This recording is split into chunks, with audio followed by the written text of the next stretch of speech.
Good morning everyone. Today the topic of my presentation is periodontal pocket. Periodontal pocket is defined as the pathological deepening of the gingival sulcus. As we can see in this diagram, on the right side, it shows that on the accumulation of plaque and calculus, the junctional epithelium migrates apically and it leads to the formation of periodontal pocket. Now coming to the classification of pockets, depending upon its morphology, pockets can be classified as gingival pocket, periodontal pocket and combined pocket. The other name of gingival pocket is false pocket or relative pocket.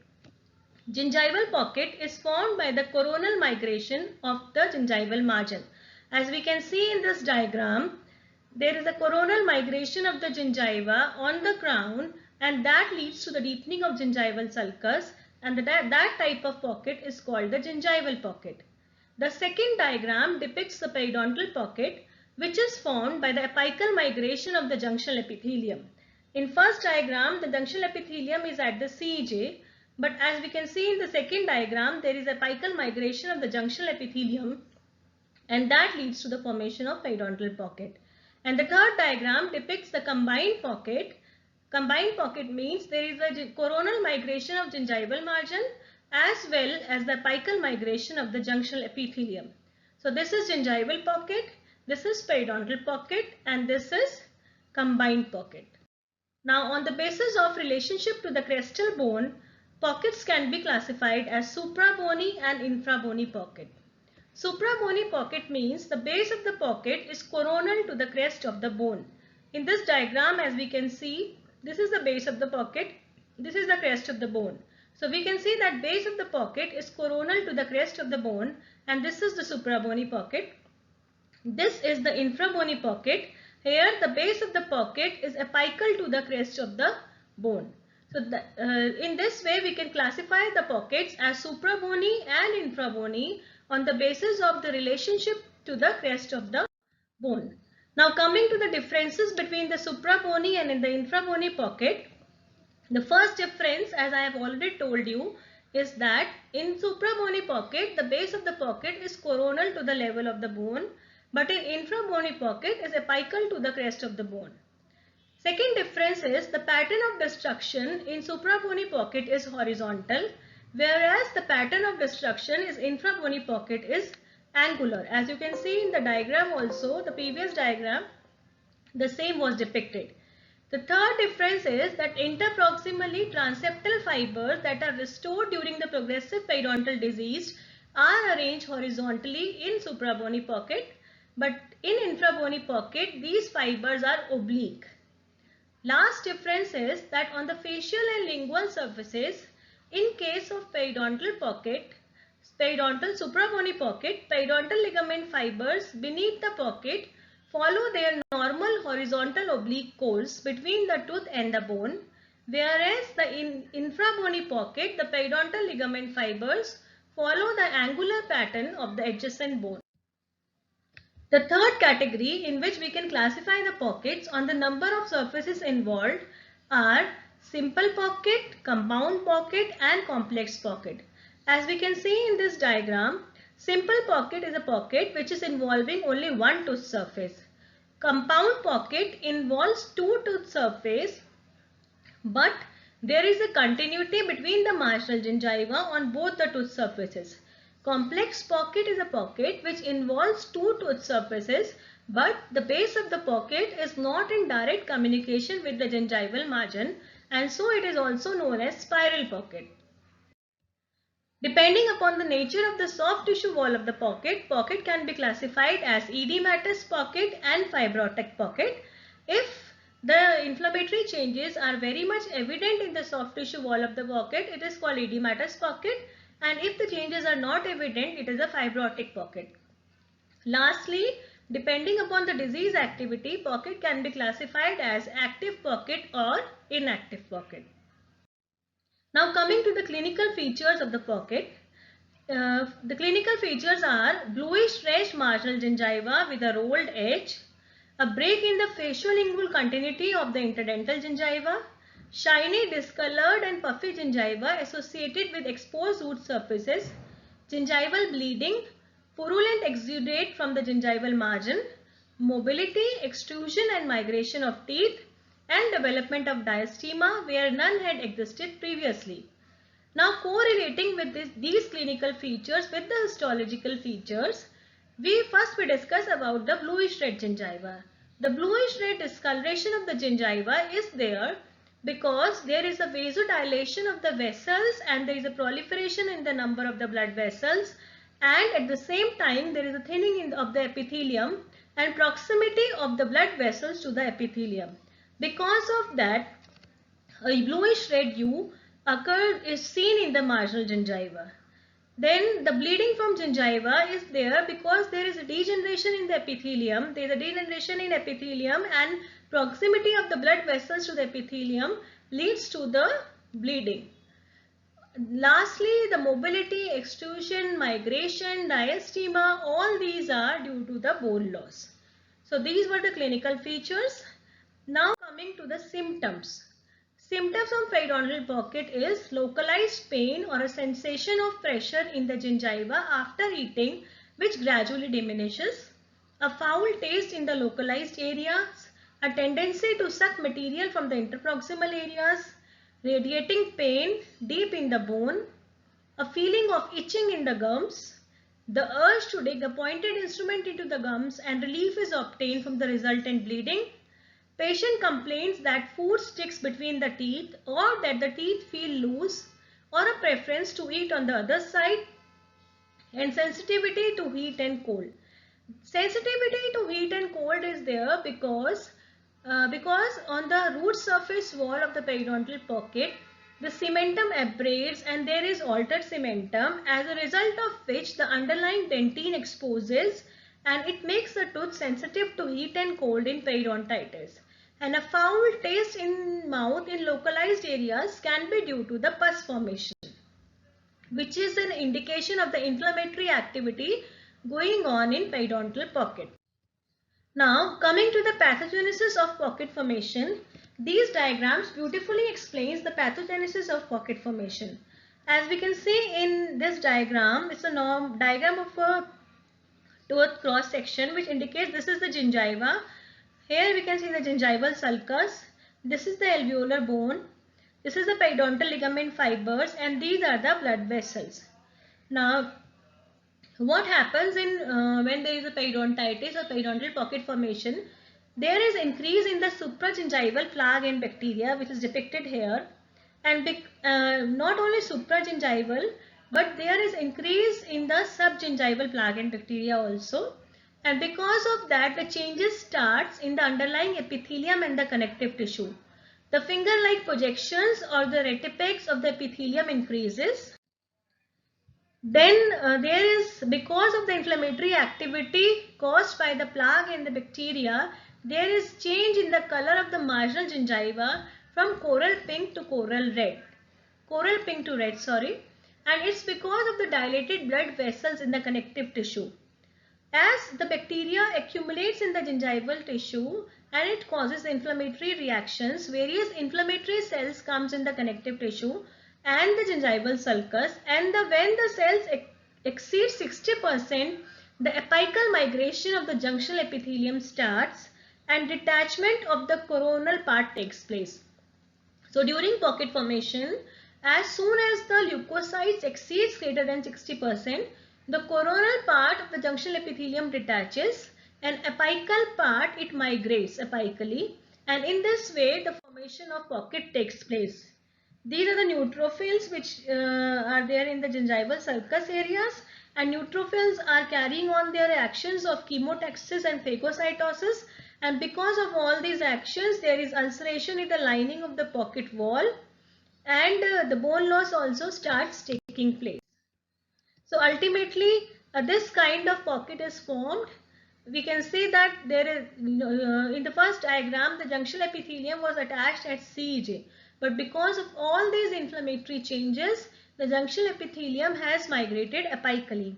So I will again repeat what happens in pocket formation is that there is accumulation of both supragingival and subgingival plaque, because of which inflammatory reactions takes place.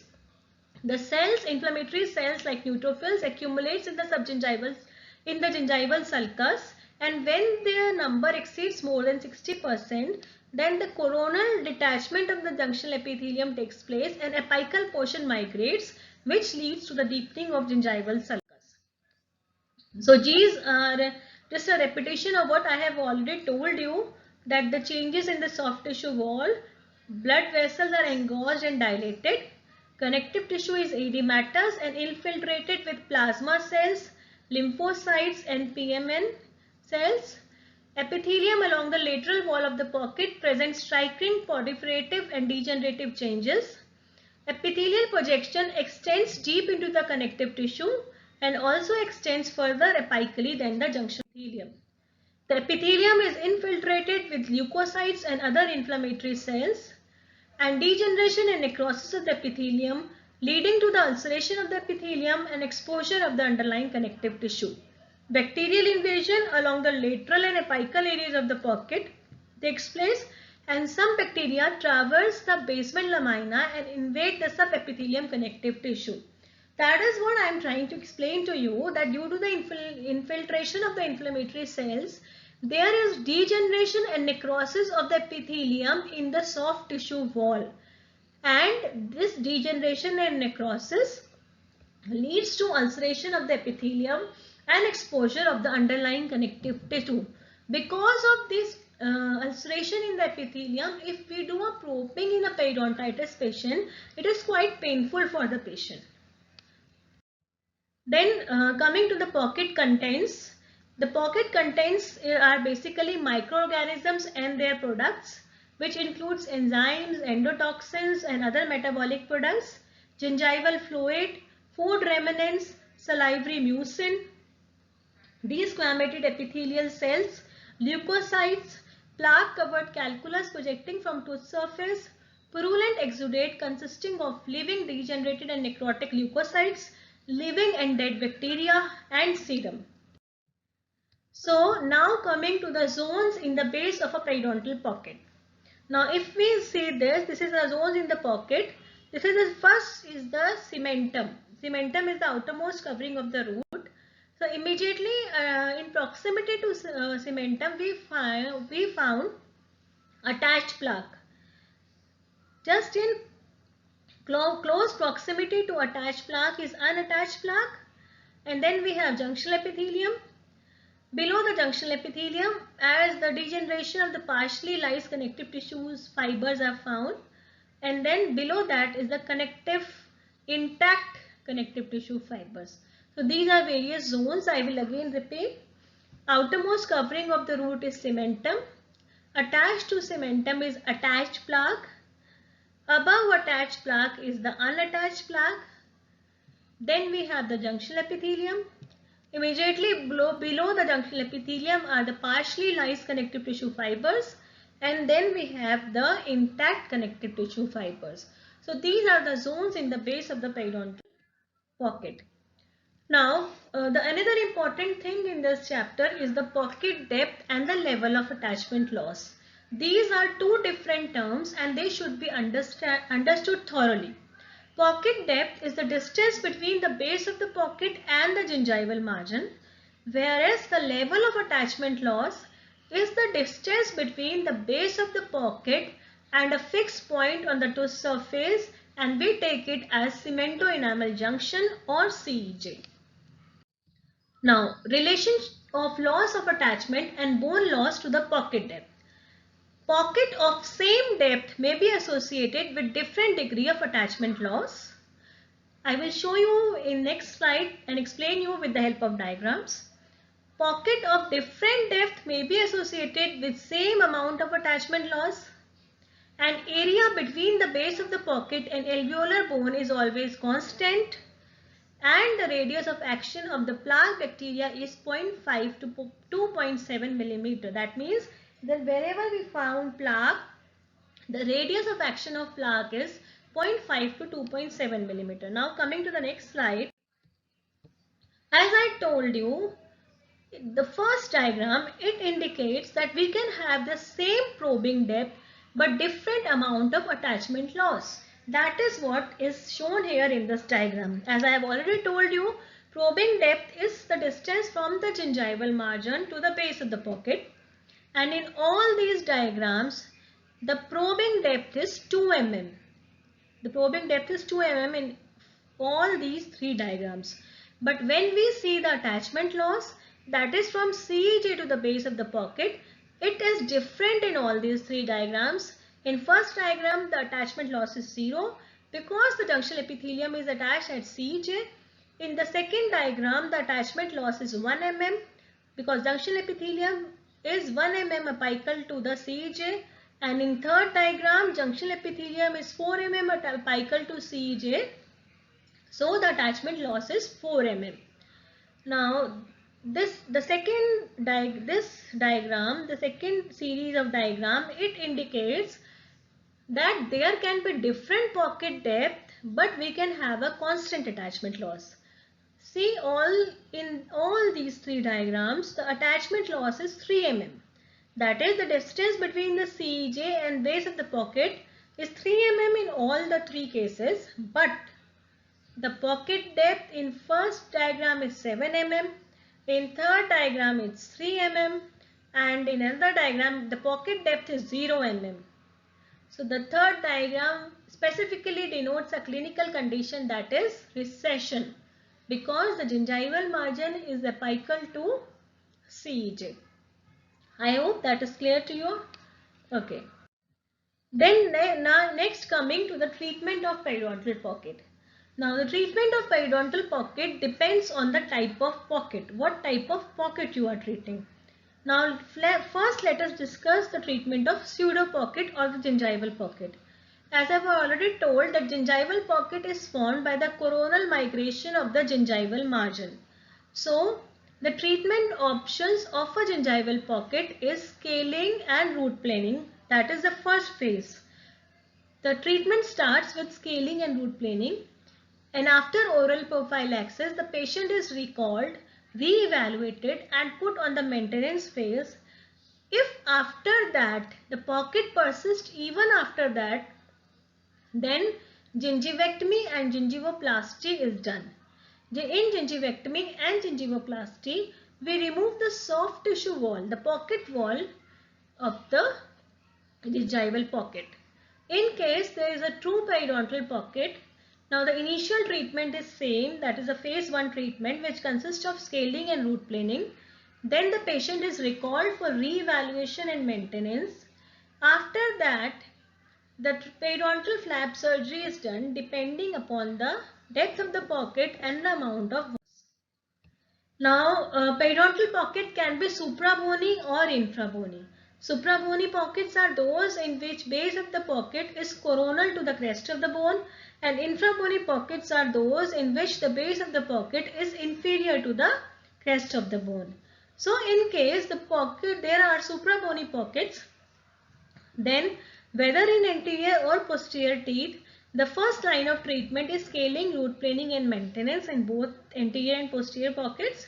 But if after that the pocket persists, then in interior we can go for curettage, and on persistence of pocket even after curettage, we usually go for flap surgery but utilizing clavicular incision because of the concerned aesthetic reasons.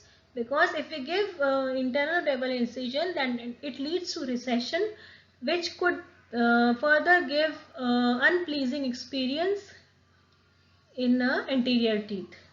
And in posterior teeth also, if the pockets persist, then we go for flap surgery. In case they are infrabony pockets, then we go for various new attachment procedures. Now new attachment procedures are basically, they offer ideal result by reuniting the gingiva to the tooth at a position coronal to the base of the pre-existing pocket. Here all the structures of the lost periodontium are restored. The lost structures are bone, periodontal ligament, gingiva, all these structures are restored. There are various techniques of new attachment. That can be non-graft associated new attachment procedures, graft associated new attachment procedures, or combined techniques. Now, these are the, just in short, I will discuss the removal of pocket wall by the various methods to remove the pocket wall. The pocket wall can be removed by retraction or shrinkage, example scaling and root planing. The pocket wall can be removed by surgically by gingivectomy or by means of an undisplaced flap. Or the third way by which pocket depth can be removed is the apical displacement of pocket wall by apically displaced flap. This was a treatment of the soft tissue wall or the pocket wall. Now in case we need to treat the hard tissue wall or removal of the tooth side of the pocket, it can be done by the various methods like hemisection or bicuspidization. So these were the various methods to treat periodontal pocket. I will just again repeat a brief summary of that. That initial phase of treatment of whether it's a periodontal pocket or gingival pocket is the phase 1 therapy, that is scaling and root planing. After that we reevaluate and put the patient on maintenance visits. If after that the pockets still persist, then in case of gingival pockets we do gingivectomy or we do gingivectomy and gingivoplasty to remove the pocket wall, and if the pockets are periodontal pockets, then we do flap surgeries. In case anterior teeth are there, we normally go to use clavicular incisions only to maintain the aesthetic appearance of the teeth.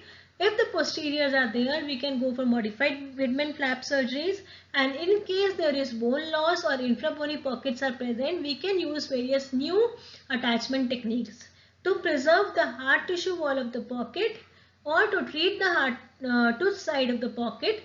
Various methods are there: hemisection or bicuspidization. In hemisection, we remove the half of the tooth. Suppose a mandibular molar is there, we split mandibular molar in two halves, and in root resection, suppose a one root, there is a bone loss around one root and the other root is having bone intact. So in that case, the way there is a complete bone loss or the bone loss which cannot be restored, that root is resected and the rest part of the crown and the root is maintained in the oral cavity. Bicuspidization is the splitting of a mandibular molar into two, and each individual segment is maintained as an individual bicuspid, and so it is called bicuspidization. And the one more thing, the last thing which is I want to highlight is that the pus formation in periodontal pocket is never related to the severity of the disease.